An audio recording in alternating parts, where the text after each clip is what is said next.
বিসমিল্লাহির রহমানির রহিম। হিসাব বিজ্ঞান অনলাইন ক্লাসে সবাইকে স্বাগতম। আমাদের আজকের পাঠ হিসাব বিজ্ঞান প্রথম পত্র, শ্রেণী একাদশ, প্রথম অধ্যায়, হিসাব বিজ্ঞানের পরিচিতি। পাঠ উপস্থাপনায় মোহাম্মদ আতাউর রহমান, প্রভাষক হিসাব বিজ্ঞান, Sirajabad Rana Shafiullah college. HSC accounting first paper, প্রথম অধ্যায়, হিসাব বিজ্ঞানের পরিচিতি। আজকের পাঠ হিসাব সমীকরণ বিষয়ের প্রশ্নপত্র 1। এটি আমরা জাতীয় বিশ্ববিদ্যালয়ের বিবিএ সম্মান 2003 সালের প্রশ্নটি নিয়েছি। শিখন ফল: হিসাব সমীকরণের সূত্র বলতে পারবে, হিসাব সমীকরণটি ব্যাখ্যা করতে পারবে, মালিকানা সত্ত্বের উপর প্রভাব বিস্তারকারী উপাদান ব্যাখ্যা করতে পারবে, হিসাব সমীকরণ বিষয়ের গাণিতিক সমস্যা সমাধান করতে পারবে। প্রশ্নপত্র 1। নন্দিনী আর্কিটেকচার বিষয়ে উচ্চতর ডিগ্রি অর্জনের পর 2009 সালের জুলাই মাসে একটি ব্যবসায় শুরু করে। জুলাই মাসে তার ব্যবসায়ে সম্পাদিত লেনদেনগুলো নিম্নরূপ: জুলাই 1, 32,000 টাকা বিনিয়োগ করে আর্কিটেকচার সেবা ব্যবসা শুরু করেন। জুলাই 2, একজন রিটায়ার্ড আর্কিটেকচারের নিকট হতে 2 মাসের অগ্রিম ভাড়া বাবদ 5,000 টাকা দিয়ে সুসজ্জিত অফিস ও ইকুইপমেন্ট ভাড়া নেন।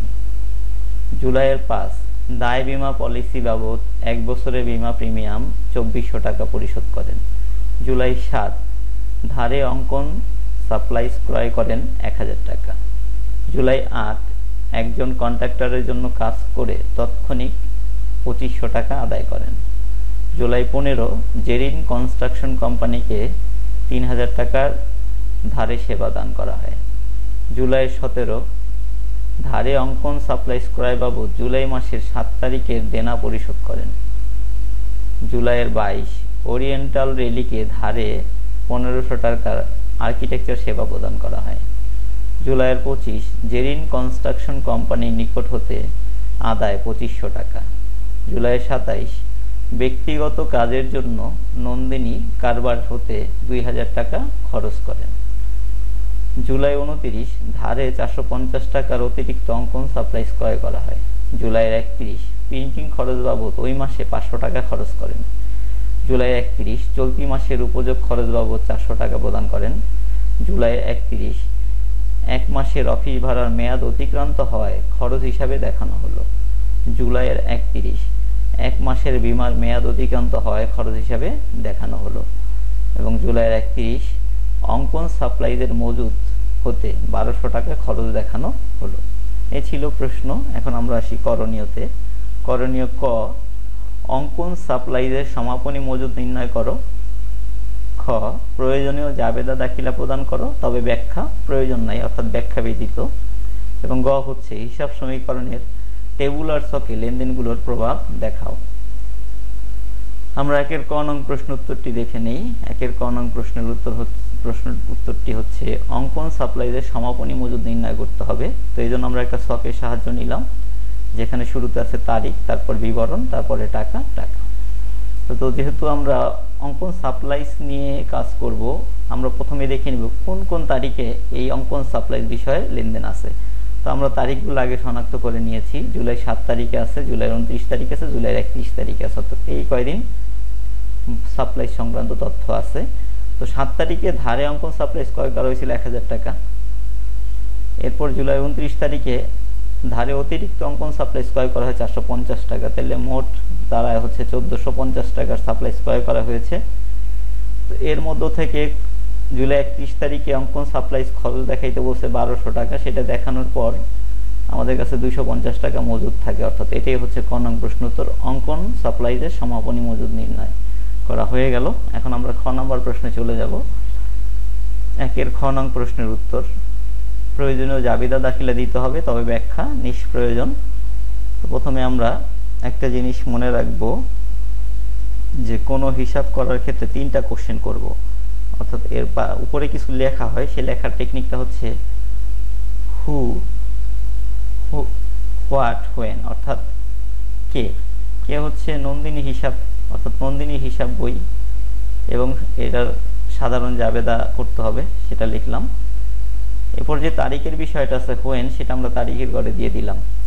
তো আমরা যেহেতু জাবেদা করছি, প্রথমে জুলাই 1 তারিখের লেনদেন ছিল, কারবারে মূলধন বিনিয়োগ করেছিলেন 32,000 টাকা। তো কারবারের নগদান হিসাব ডেবিট, মূলধন হিসাব ক্রেডিট হলো। নগদ টাকা বৃদ্ধি পেয়েছে তাই ডেবিট, আর মূলধন বাবদ মালিকানা সত্ত্ব বৃদ্ধি পেয়েছে সেটা ক্রেডিট 32,000 টাকা। জুলাই 2 তারিখে অগ্রিম অফিস ভাড়া প্রদান করা হয়েছিল, তার জাবেদা হচ্ছে অগ্রিম অফিস ভাড়া ডেবিট, নগদান হিসাব ক্রেডিট। জুলাইয়ের 5 তারিখে অগ্রিম বীমা পরিশোধ করা হয়েছিল, তাহলে অগ্রিম বীমা হিসাব ডেবিট, নগদান হিসাব ক্রেডিট। জুলাই 7 তারিখে অঙ্কন সাপ্লাইজ ধারে ক্রয় করা হয়েছিল, তাহলে অঙ্কন সাপ্লাইজ হিসাব ডেবিট, প্রদেয় হিসাব ক্রেডিট। অঙ্কন সাপ্লাইজ একটি সম্পদ, এটি একটি সম্পদ, সম্পদ বৃদ্ধি পেয়েছে তাই ডেবিট, আর যেহেতু এটা ধারে ক্রয় করা হয়েছে তাহলে প্রদেয় হিসাব নামক একটা দায়ের বৃদ্ধি হয়েছে। জুলাই 8 তারিখে সেবা প্রদান করে নগদ আদায় করা হয়েছে, তাহলে নগদান হিসাব ডেবিট, সেবা হিসাব ক্রেডিট। যেহেতু নগদ টাকা বৃদ্ধি পেয়েছে, নগদ টাকা হচ্ছে সম্পদ, সম্পদ বৃদ্ধি পেলে ডেবিট, আর সেবা আয় হচ্ছে আয়, আয় বৃদ্ধি পেলে ক্রেডিট। জুলাইয়ের 15 তারিখে জেরিন কনস্ট্রাকশনকে ধারে সেবা দেওয়া হয়েছিল, তাহলে প্রাপ্য হিসাব ডেবিট, আমরা ব্র্যাকেটে জেরিন কনস্ট্রাকশন লিখে দিলাম প্রাপ্য হিসাবটা চেনার জন্য। আর সেবা আয় হিসাব ক্রেডিট, অর্থাৎ ধারে সেবা প্রদানের কারণে প্রাপ্য হিসাব নামক সম্পদ বৃদ্ধি পেয়েছে এবং সেবা আয় বৃদ্ধি পেয়েছে। জুলাইয়ের 17 তারিখ আমরা যে ধারে অফিস অঙ্কন সাপ্লাইজ কিনেছিলাম সেটা পরিশোধ করা হচ্ছে 1000 টাকা। তাহলে যেহেতু প্রদেয় হিসাব ছিল, প্রদেয় হিসাবটা হ্রাস পাবে, প্রদেয় হিসাব হ্রাস পাইলে ডেবিট হয়, কারণ প্রদেয় হিসাব দায়, দায় হ্রাস পাইলে ডেবিট। আর নগদ টাকা হ্রাস পায়, নগদ টাকা সম্পদ হ্রাস পাইলে ক্রেডিট, তাহলে প্রদেয় হিসাব ডেবিট, নগদান হিসাব ক্রেডিট। এরপর জুলাইয়ের 22 তারিখে ওরিয়েন্টাল রেলিকে ধারে সেবা দেওয়া হয়েছে, তাহলে এর জাবেদা হচ্ছে প্রাপ্য হিসাব ডেবিট আর সেবা হিসাব ক্রেডিট। জুলাইয়ের 25 তারিখে জেরিন কনস্ট্রাকশনের কাছ থেকে 2500 টাকা আদায় করা হয়েছে, তাহলে নগদ টাকা বৃদ্ধি পেয়েছে, নগদান হিসাব ডেবিট আর প্রাপ্য হিসাব ক্রেডিট। আমরা এর বাকি অংশটি দেখে নেই। সাধারণ জাবেদা ক্রমশ লিখব, যদি আমরা পৃষ্ঠা পরিবর্তন করি তাহলে এইভাবে ক্রমশ শব্দটা লিখে নেব। ক্রমশ মানে হচ্ছে কন্টিনিউ বা কন্টিনিউয়াস। আচ্ছা, এরপরে 27 তারিখে ছিল নন্দিনী ব্যক্তিগত খরচ নির্বাহের জন্য কারবার থেকে টাকা উত্তোলন করেছেন, তাইলে উত্তোলন হিসাব ডেবিট, নগদান হিসাব ক্রেডিট। উত্তোলন হচ্ছে মালিকানা সত্ত্ব হ্রাস করে, মালিকানা সত্ত্ব হ্রাস পেলে ডেবিট হয়, আর নগদ টাকা সম্পদ হ্রাস পেয়েছে তাই ক্রেডিট হবে। জুলাইয়ের 29 তারিখে আবারও অঙ্কন সাপ্লাইজ ক্রয় করা হয়েছে বাকিতে, তাহলে অঙ্কন সাপ্লাইজ হিসাব ডেবিট আর প্রদেয় হিসাব ক্রেডিট। জুলাই 31 তারিখে প্রিন্টিং খরচ প্রদান করা হয়েছে 500 টাকা, তাহলে প্রিন্টিং খরচ হিসাব, এটা খরচ, খরচ বৃদ্ধি পেলে ডেবিট, প্রিন্টিং খরচ হিসাব ডেবিট, আর নগদ টাকা হ্রাস পেয়েছে, নগদান হিসাব ক্রেডিট। জুলাই 31 তারিখে উপযোগ খরচ পরিশোধ করা হয়েছে, তাহলে উপযোগ খরচ হিসাব ডেবিট, নগদান হিসাব ক্রেডিট। জুলাই 31 তারিখে 1 মাসের ভারী মানে অগ্রিম বাড়ি ভাড়ার মেয়াদ অতিক্রান্ত হয় খরচ হিসাবে দেখাতে হবে, তাহলে আমরা লিখবো ভাড়া খরচ হিসাব ডেবিট, আর যেহেতু এটা সমন্বয় করছি অগ্রিম ভাড়ার সাথে, অগ্রিম ভাড়া হিসাব ক্রেডিট, অর্থাৎ অগ্রিম ভাড়াটা খরচে রূপান্তরিত হবে, খরচটা ডেবিট হবে, অগ্রিম ভাড়া হ্রাস পাবে, সেটা ক্রেডিট হবে। জুলাই 31 তারিখে আবার বীমা অগ্রিম প্রদান করা হয়েছিল আগে, সেটার মেয়াদ অতিক্রান্ত হবে 1 মাসের। তো মেয়াদ অতিক্রান্ত হওয়ার কারণে আমরা লিখবো বীমা খরচ হিসাব ডেবিট আর অগ্রিম বীমা ক্রেডিট। যেহেতু 1 বছরে 2400 টাকা ছিল, তাহলে 1 মাসে 200 টাকা আমরা হিসাব করে বের করে নিব। এরপরে জুলাই 31 তারিখে অঙ্কন সাপ্লাইজ খরচকে অঙ্কন সাপ্লাইজকে খরচ হিসাবে দেখাতে হবে, তাইলে আমরা খরচটা ডেবিট করব। অঙ্কন সাপ্লাইজ খরচ হিসাব ডেবিট আর অঙ্কন সাপ্লাইজ হিসাব ক্রেডিট, অর্থাৎ খরচ বৃদ্ধি পাবে, সম্পদ হ্রাস পাবে। এই ছিল জাবেদা। আমরা এখন চলে যাব গ নং প্রশ্নের উত্তরে। 1-এর গ নং প্রশ্নের উত্তর, হিসাব সমীকরণে টেবুলার ছকে লেনদেনের প্রভাব দেখাতে হবে। এখানে আমরা প্রথমে লিখব নন্দিনী হিসাব সমীকরণ টেবুলার ছক জুলাই 2009। আমরা একটা ছকের সাহায্য নিয়েছি। আমরা এই ছকটি সূত্র যেটা ছিল, অর্থাৎ সম্পত্তি সমান দায় প্লাস মালিকানা সত্ত্ব, সেই সূত্রটাকে এখানে সাজিয়েছি। এরপর যেহেতু আমরা জাবেদা করে নিয়েছিলাম, আমাদের কাছে সহজে হিসাবগুলো ধরা দিয়েছে কি কি হিসাব ছিল, সেই হিসাবগুলোর নাম আমরা এখানে লিখে নিব। সম্পদ পাশে নগদান, প্রাপ্য হিসাব, অঙ্কন সাপ্লাইজ, অগ্রিম ভাড়া, অগ্রিম বীমা, আর দায় পাশে প্রদেয় হিসাব, আর মালিকানা সত্ত্ব অংশে মূলধন হিসাব। এখানে একটা কথা বলে রাখি, মূলধন হিসাবের মধ্যে চারটা জিনিস যা আমরা জানি, আয়, ব্যয়, মূলধন এবং উত্তোলন। এই চারটা জিনিস আমরা মূলধনের ঘরে লিখব। আর যখনই মূলধনের ঘরে কোনো তথ্য লিখবো সেটার জন্য একটা মন্তব্য আমরা দিয়ে দিব। এই মন্তব্যটা হচ্ছে এখানে আসলে কি বসেছে, মূলধনে তো চারটা জিনিস বসে, সেই চারটার কোনটা বসেছে সেটা উল্লেখ করে দিব আমরা। তো চলে যায় আমাদের প্রথম যেই লেনদেন ছিল, সেটা ছিল মালিক 32,000 টাকা কারবারে বিনিয়োগ করেছেন। তো এতে করে কারবারের নগদ টাকা বৃদ্ধি পেয়েছে এবং মালিকানা সত্ত্ব বৃদ্ধি পেয়েছে, অর্থাৎ মূলধন বৃদ্ধি পেয়েছে। তাহলে আমরা নগদ টাকার ঘরে সম্পদ পাশে যোগ করে দিব। আর আমরা জানি সমান সমান, অর্থাৎ সমীকরণে যে সমান সমান আছে তার দুই পাশে ট্রিটমেন্ট একই হয়, অর্থাৎ এখানে যদি যোগ হয় তাহলে ওই পাশেও যে কোনো একটা ঘরে যোগ হবে। নগদান হিসাব ডেবিট, যে কারণে নগদ টাকার ঘরে যোগ হবে, আর মূলধন হিসাব ক্রেডিট, তাই এটা মূলধন বা মালিকানা সত্ত্বের ঘরে যোগ হবে। যেহেতু আমরা মূলধনের ঘরে এটা বসালাম, তাহলে ব্যাখ্যা দিয়ে দিব, এটা কারবারে বিনিয়োগ করা হয়েছে সেটা নোট দিয়ে দিব। এরপরে আমরা এটার জেড নির্ণয় করে নিব। তো একটা কথা বলে রাখি, যে কোনো লেনদেন সম্পন্ন হওয়ার পর এটার জেডটা নির্ণয় করে নিতে হবে। জেডটা হচ্ছে এখানে 32,000 টাকা সেটা বসলো, আর এখানকার 32,000 সেটা বসলো। এরপর আমরা জুলাইয়ের 2 তারিখে চলে যাব। জুলাইয়ের 2 তারিখে ছিল 2 মাসের অগ্রিম অফিস ভাড়া প্রদান করা হয়েছে। তো যেহেতু অফিস ভাড়া একটা অগ্রিম অফিস ভাড়া সম্পদ, তাহলে সম্পদ বৃদ্ধি পেয়েছে। তো আমরা জানি একটা সম্পদ বৃদ্ধি পেলে আর একটা সম্পদ হ্রাস পায়, তাহলে নগদ টাকা প্রদান করা হয়েছে, নগদ টাকা হ্রাস পেয়েছে, তাহলে একটা যোগ করব, অন্যটায় বিয়োগ করব। এভাবে পরের দিন আমরা জের করে নেব। জেরের কথাটা প্রতিদিন বলছি না, আপনারা এটা হিসাব করে বসিয়ে নেবেন। যদি জেরের কথাটা বারবার বলি তাহলে ক্লাসটা লম্বা হয়ে যাবে। যেটা ওইভাবে নির্ণয় করা হয়েছে। এরপর জুলাই 5 তারিখে ট্রিটমেন্টে চলে যাই। জুলাই 5 তারিখে বলা হয়েছে যে 1 বছরের বীমা খরচ অগ্রিম প্রদান করা হয়েছে। তাহলে অগ্রিম বীমা একটা সম্পদ, এটা বৃদ্ধি পেয়েছে এবং নগদ টাকা হ্রাস পেয়েছে। তাহলে এখানে যোগ করব, এখানে বিয়োগ করব, অর্থাৎ একটা সম্পদ বৃদ্ধি পেয়েছে আর একটা সম্পদ হ্রাস পেয়েছে। এরপরে জুলাই 7 তারিখে চলে যায়। জুলাই 7 তারিখে 1000 টাকার অঙ্কন সাপ্লাইজ ধারে ক্রয় করা হয়েছিল। তাহলে অঙ্কন সাপ্লাইজ নামক একটা সম্পদ বৃদ্ধি পেয়েছে, আর যেহেতু এটা ধারে ক্রয় করা হয়েছিল তাহলে প্রদেয় হিসাব বৃদ্ধি পেয়েছে। তো আমাদের সূত্র অনুসারে সম্পত্তি বাড়লে দায় বা মালিকানা সত্ত্ব বাড়ে, তো দায় বৃদ্ধি পেয়েছে। এরপর জুলাই 8 তারিখে 2500 টাকার সেবা নগদে দেয়া হয়েছিল। তাহলে 2500 টাকা আমরা পেয়েছি, নগদ টাকার সাথে যোগ করব। এবং সেবা আয়, অর্থাৎ আয় হয়েছে, আয়টা আমরা মূলধনে করে লিখবো। আমরা জানি মূলধনে চারটা জিনিস লিখতে হয়, আয়, মূলধন, ব্যয় এবং উত্তোলন। যেহেতু এটা আয়, আয় যোগ হবে। এরপরে জুলাইয়ের 15 তারিখে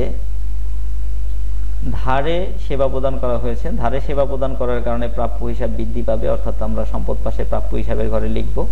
এবং যেহেতু এটা একটা সেবা আয়, সেটাকে আমরা মূলধনের ঘরে যোগ করব আর ব্যাখ্যা দিয়ে দেব সেবা আয়। জুলাই 17 তারিখে আমরা যে অঙ্কন সাপ্লাইজ ধারে ক্রয় করেছিলাম সেখান থেকে 1000 টাকা পরিশোধ করা হবে। যেহেতু টাকা পরিশোধ করা হবে তাহলে টাকা হ্রাস পাবে, অর্থাৎ নগদ ঘরে মাইনাস করে দিব। আর এটা প্রদেয় হিসাবকেও হ্রাস করবে, সেটা প্রদেয় হিসাব থেকেও আমরা মাইনাস করে দেব। ব্র্যাকেট মানেই হচ্ছে মাইনাস। আচ্ছা, এরপর আমরা চলে যাব জুলাইয়ের 22 তারিখে। জুলাইয়ের 22 তারিখে 1500 টাকার সেবা বাকিতে দেয়া হয়েছে, অর্থাৎ ধারে দেয়া হয়েছে। ধারে দেওয়ার কারণে প্রাপ্য হিসাব বৃদ্ধি পাবে আর সেবা আয় নামে মূলধন হিসাব বৃদ্ধি পাবে। যেহেতু মূলধন করে লিখেছি, এখানে ব্যাখ্যা দিয়ে দেব সেবা আয়। এর বাকি অংশ আমরা এখন দেখে নিব। জুলাইয়ের 25 তারিখে আমরা প্রাপ্য হিসাব মানে জেরিন কনস্ট্রাকশনের কাছ থেকে 2500 টাকা আদায় করেছিলাম। যেহেতু আমরা আদায় করেছি, নগদ টাকা বৃদ্ধি পেয়েছে, নগদের ঘরে যোগ করব। আর প্রাপ্য হিসাবের কাছ থেকে আদায় হয়েছে, তাহলে প্রাপ্য হিসাব হ্রাস পাবে, সেখান থেকে বিয়োগ করে দিব। এরপরে জুলাইয়ের 27 তারিখে নন্দিনী 2000 টাকা ব্যক্তিগত কাজে ব্যবহার করেছেন, যেটা উত্তোলন হিসাবে গণ্য হবে। যেহেতু উত্তোলন করার কারণে কারবারের নগদ টাকা হ্রাস পেল, সেটা আমরা নগদ থেকে বাদ দিয়ে দিব। আর আমরা জানি উত্তোলন করলে মূলধনও হ্রাস পায়, মূলধন থেকে আমরা এটা হ্রাস করে দিব, ব্যাখ্যা দিয়ে দিব উত্তোলন। এরপরে জুলাইয়ের 29 তারিখে 450 টাকার অঙ্কন সাপ্লাইজ বাকিতে ক্রয় করা হয়েছে। তাহলে এর কারণে অঙ্কন সাপ্লাইজ বৃদ্ধি পেয়েছে, আমরা অঙ্কন সাপ্লাইজের ঘরে যোগ করে দিব। এবং বাকিতে ক্রয় করার কারণে প্রদেয় হিসাব বৃদ্ধি পেয়েছে, আমরা প্রদেয় হিসাবে যোগ করে দিব। এরপরে জুলাইয়ের 31 তারিখে বলা হয়েছে প্রিন্টিং খরচ 500 টাকা প্রদান। যেহেতু প্রদান করা হয়েছে, নগদ টাকা হ্রাস পেয়েছে, নগদ থেকে এটা বাদ দিয়ে দিব। যেহেতু এটা খরচ, তাহলে মূলধন থেকেও এটা বাদ দিয়ে দিব। আর ব্যাখ্যা দিয়ে দেবো প্রিন্টিং খরচ। জুলাইয়ের 31 তারিখে বলা হয়েছে উপযোগ বিল 400 টাকা পরিশোধ করা হয়েছে। তো উপযোগ বিল একটা খরচ, এটা আমরা জানি। আর বিল পরিশোধ করলে নগদ টাকা হ্রাস পায়, তাহলে আমরা নগদ থেকে এটা বাদ দিয়ে দিব। আর যেহেতু এটা একটা খরচ, আমরা মূলধন থেকেও বাদ দিয়ে দিব উপযোগ খরচ নামে। এরপর জুলাই 31 তারিখে বলা হয়েছে যে অগ্রিম বাড়ি ভাড়ার 1 মাসের মেয়াদ উত্তীর্ণ হয়েছে, অর্থাৎ এটাকে খরচ হিসাবে দেখাইতে হবে। যেহেতু 2 মাসে 5000 টাকা ছিল, তাহলে 1 মাসে 2500 টাকা আমরা খরচ করব। খরচ করার কারণে আমাদের মূলধন কমে যাবে, আমরা লিখব ভাড়া খরচ। আর যেহেতু এটা সমন্বয় করা হবে কার সাথে? অগ্রিম ভাড়ার সাথে, অগ্রিম ভাড়াও কমে যাবে। তাহলে আমরা দুই জায়গা থেকে বাদ দিয়ে দেবো। আমাদের সমীকরণ ঠিক থাকলো, সম্পদ বাড়লে অর্থাৎ বাম পাশ বাড়লে ডান পাশ বাড়ে, বাম পাশ কমলে ডান পাশ কমে। যেহেতু এটা বাম পাশ কমেছে, ডান পাশেও একটা আইটেম কমে যাবে, সেটা মূলধন কমে যাবে। ওকে, এরপরে 31 তারিখে বলা হয়েছে আবার যে বিমা খরচের 1 মাসের মেয়াদ অতিক্রান্ত, অর্থাৎ বিমা অগ্রিম বিমার 1 মাসের মেয়াদ অতিক্রান্ত হয়েছে, তাহলে এটাও খরচ করতে হবে। তো অগ্রিম বিমা আমরা 2400 টাকা 1 বছরের জন্য দিয়েছিলাম, তাহলে 1 মাসে 200 টাকা খরচ হবে। যেহেতু এটা বিমা খরচ হিসাবে দেখাইলাম, মূলধন হ্রাস পাবে, মূলধন থেকে বাদ দিব বিমা খরচ। আবার অগ্রিম বিমার সাথে সমন্বয় করে এটাকে বাদ দিয়ে দিব। জুলাই 31 তারিখে বলা হয়েছে যে অফিস সাপ্লাইজের মধ্য হতে 1200 টাকা খরচ দেখাতে হবে। যদি আমরা এটা খরচ দেখাই অফিস সাপ্লাইজ থেকে, তাহলে আমরা খরচ হিসাবে এটা মূলধন থেকে আগে বাদ দিব, বাদ অফিস সাপ্লাইজ খরচ। আর এটা সমন্বয় করবো অঙ্কন সাপ্লাইজের সাথে, ওইখান থেকে আমরা এটা বাদ দিয়ে দিব। আমাদের সমীকরণ ঠিক থাকবে, অর্থাৎ বাম পাশ হ্রাস পেলে ডান পাশও হ্রাস পায়, তাহলে এখানে হ্রাস পেলে এখানেও হ্রাস পেল। এরপরে আমরা যে কাজটা করবো, যেহেতু আমাদের অঙ্কটি শেষ হয়ে গিয়েছে, আমরা শুরু থেকে যে নির্ণয় করে আসতেছিলাম সেই জেটটা একটু দেখে নিব। যেটা হচ্ছে 25,700 নগদের। এরপরে প্রাপ্য হিসাবে যে 2000, আর অঙ্কন সাপ্লাইজের যে হচ্ছে 250 টাকা, অর্থাৎ 1450 থেকে 1200 বাদ দেওয়ার পরে 250 টাকা থাকে। অগ্রিম ভাড়ার ব্যালেন্স থাকে হচ্ছে 2500 টাকা। অগ্রিম বিমার ব্যালেন্স থাকে 2200 টাকা। প্রদেয় হিসাবের ব্যালেন্স থাকে 450 টাকা। আর মূলধন হিসাবে ব্যালেন্স থাকে 32,200 টাকা। এই ব্যালেন্সগুলো করার পর আমরা এখানে যেটা করব সেগুলো সব যোগ করব। এইগুলো যদি আমরা যোগ করি তাহলে যোগফলটা কত আসে? 32,650 টাকা। তো আমরা জানি যে এই পাশে আর ওই পাশে, অর্থাৎ বাম পাশ আর ডান পাশ সমান হবে। আমরা এখন ডান পাশে যোগ করে দেখি। ডান পাশে আছে 450 যোগ 32,200, এতে করে আমরা যেটা পাইলাম সেটা হচ্ছে 32,650 টাকা। তার মানে আমাদের দুই পাশ মিলে গিয়েছে। তো এইভাবে আমরা যদি সঠিকভাবে অঙ্কটি করি তাহলে দুই পাশ মিলে যাবে। আমি আরেকটু কথা বলে রাখি, হিসাব সমীকরণ করার সময় আমরা অবশ্যই খেয়াল রাখবো আমাদের যে সূত্র ছিল 5টা কন্ডিশন, যে অর্থাৎ বাম পাশ বাড়লে ডান পাশ বাড়ে, বাম পাশ কমলে ডান পাশ কমে, আবার যদি এক পাশ ট্রিটমেন্ট হয় তাহলে একটা বাড়লে আরেকটা কমে। এভাবে আমরা চিন্তা করে নিব। আর সবার থেকে যেটা বেশি জরুরি সেটা হচ্ছে জাবেদা করার, মানে আমাদের মন মানসিকতা একটু বাড়াতে হবে, কারণ জাবেদাই হচ্ছে সবকিছু সহজ করে দেয়। জাবেদা করলে হিসাবের নাম পাওয়া যায়, রাজনীতিটা ক্লিয়ার বোঝা যায়। তো যাই হোক, আজকের ক্লাস এই পর্যন্ত ছিল। এখন আসা যাক আমরা কি মূল্যায়ন করব। ক্লাসের মূল্যায়নের ভিতরে আমরা দেখতে পাচ্ছি মিস্টার কামাল 2013 সালের মার্চ মাসে কিছু লেনদেন সম্পাদন করেন। এর 1 নম্বর আছে নগদে পণ্য ক্রয় করা হয় 2000 টাকা। এরপরে ধারে বিক্রয় করা হয় 5000 টাকা, ভাড়া প্রদান করা 1000 টাকা, ধারে পণ্য বিক্রয়ের টাকা পাওয়া যায় 2000 টাকা। আমরা তোমাদের যেটা করতে বলবো সেটা হচ্ছে ক নম্বরে মোট সম্পদের যোগফল নির্ণয় করো। খ নম্বর লেনদেনগুলোর হিসাব খাতগুলো লেখো এবং হিসাব সমীকরণে লেনদেনগুলোর প্রভাব দেখাও। এটা সহজ অঙ্ক, তোমরা একটু চেষ্টা করলেই পেরে যাবে। আমরা পরবর্তী ধাপে যাই, অর্থাৎ আজকে আমরা কি বাড়ির কাজ দিব। বাড়ির কাজ হিসাবে অ্যান্টেডার্স 1 জানুয়ারিতে নগদ 2 লক্ষ টাকা, ব্যাংক ঋণ 1 লক্ষ টাকা এবং নিজের ব্যবহৃত কম্পিউটার সামগ্রীর 75%, অর্থাৎ তার মোট সম্পত্তি কম্পিউটার ছিল 2 লাখ টাকা, তার 75% নিয়ে একটি ওয়েবসাইট তৈরি ব্যবসা শুরু করে। ওই মাসে তার লেনদেনগুলো নিম্নরূপ। লেনদেনগুলো হচ্ছে 3 তারিখে ল্যাপটপ ক্রয় 55,000 টাকা, 5 তারিখে বাকিতে প্রোগ্রাম এটা একটা স্থায়ী সম্পদ, যেহেতু বাকিতে প্রোগ্রাম ক্রয় করে 1 লক্ষ টাকা, আজাপত্র ক্রয় করে 50,000 টাকা, 8 তারিখে ওয়েবসাইট তৈরির ফরমাইশ প্রাপ্তি হয় 1 লক্ষ টাকা, 10 তারিখে অফিস ভাড়া প্রদান করা হয় 20,000 টাকা, 11 তারিখে বিজ্ঞাপন ব্যয় করা হয় 20,000 টাকা, 12 তারিখে মণিহারি ক্রয় করা হয় 30,000 টাকা, 15 তারিখে ইন্টারনেট সংযোগ সংস্থাপন ব্যয় 50,000 টাকা। এটা একটা স্থায়ী সম্পদ। এবং 30 তারিখে বেতন পরিশোধ করা হয় 50,000 টাকা, 30 তারিখে আবার ওয়েবসাইট তৈরি বাবদ আয় হয় 2 লক্ষ টাকা এবং 31 তারিখে মাসিক মোবাইল ও ইন্টারনেট বিল প্রদান করা হয় 20,000 টাকা। তো এখানে যা করতে হবে বাড়ির কাজে, অ্যান ট্রেডার্সের বিনিয়োগ কত টাকা ছিল, অর্থাৎ এই তথ্য হতে তার বিনিয়োগটা বের করে দিতে হবে। এবার জানুয়ারির 1 তারিখ থেকে 30 তারিখগুলো যে লেনদেন আছে সেই লেনদেনগুলোর জাবেদা করতে হবে। তো 1 থেকে 30 পর্যন্ত 31 তারিখ করার দরকার নাই, এর জাবেদাগুলো করবে। এরপরে গ নাম্বার 1 থেকে 31 তারিখের লেনদেনগুলোর প্রভাব হিসাব সমীকরণে দেখা, অর্থাৎ আমরা এই 1 থেকে 31 তারিখ পর্যন্ত সব লেনদেনগুলা হিসাব সমীকরণে দেখাবো। আজকে যেভাবে আমরা একটা অঙ্ক করলাম সেভাবেই তোমরা এটাকে করবে। নিজে নিরাপদ থাকুন, অন্যকে নিরাপদ রাখতে সহায়তা করুন, মনোযোগ সহকারে পড়াশোনা করুন। আজকের লেকচারটি শেষ পর্যন্ত দেখার জন্য ধন্যবাদ।